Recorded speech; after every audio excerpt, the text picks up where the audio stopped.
Hello, this is Amir-Foote, and I am here to talk to all my cello and bass players about reading bass clef. Well, we have to start with our staff. We have a 5-line staff, and every line and space has a different name.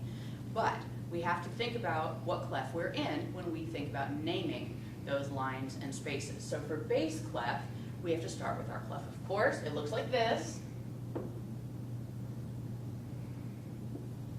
And bass clef has these 2 dots at the very top of the staff, and they always surround this line. Every time you see a bass clef, you surround that line, and that is the F line. Now, if you know that that F line is your target note, is your anchor note, you can build your understanding of the notes on the staff out from there, providing you know your musical alphabet. Your musical alphabet is just A to G, and it goes on a loop. A, B, C, D, E, F, G, and it repeats on itself over and over. So when we get to G, we go back to A, and if we were going backward, coming down, we went from A and we go back to G. It's all just a very orderly way of organizing musical note names. So we'll start right here on this F. Now, let's go down the staff to start. Now, if we go down the staff, that means we have to go backward in the musical alphabet. But remember, every line and space has a new name in order, okay? So if F is on the line, then E is on the space. D is on the middle line. Now, I will say this D is the open D for both cellos and basses. Okay? Then, progressing down, this is C, B, and A, and this is A, that's your open A basses, okay, not for cellos. This G, however, is the open string for cellos.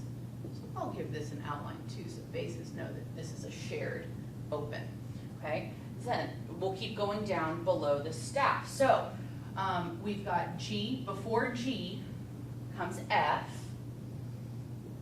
below the staff. Now, we've run out of spaces, we've run out of lines, but we haven't run out of notes.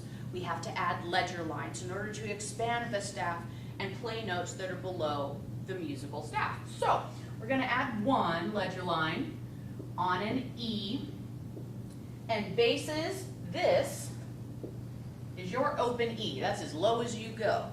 All right? Then cellos, you go below that in your reading. Your D is there, cellos, and then cellos, you have to add 2 ledger lines, and on that second ledger line is your open C.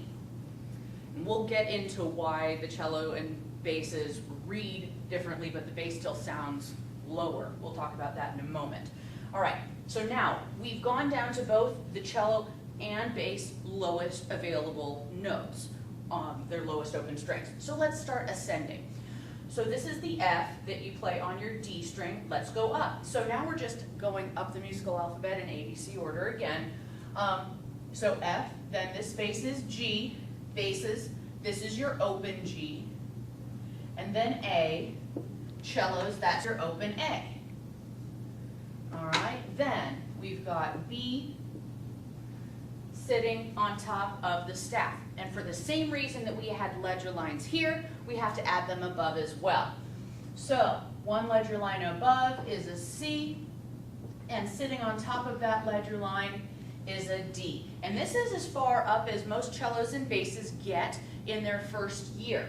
So this C and D for cellos, this would be either a 2nd or a 3rd finger C, depending on whether it was C natural or C sharp, and this would be your 4th finger D cellos. Basses, this is where you would go into 3rd position to play those notes, okay? So that is as far as we are going to go here. Now you'll notice I didn't add any key signatures. Nothing has been named as sharp or flat. We'll talk about that in another video. This is just to show you what the letter names of the notes are on the staff. Also, basses, the reason your E is here, but the cellos still seem to go down to a low C, basses are the only transposing instrument in the whole orchestra. You actually read everything an entire octave, 8 notes, higher than what they sound like. That's why it looks a little bit different, and why you're like, wait a second, I thought we were the lowest voice in the orchestra. You are, but you don't want to be reading 5 or 6 ledger lines down, do you? Talk to the tuba players, you'll understand. Anyway, so if you have any other questions about the staff and your reading, please come see me in class. Thanks.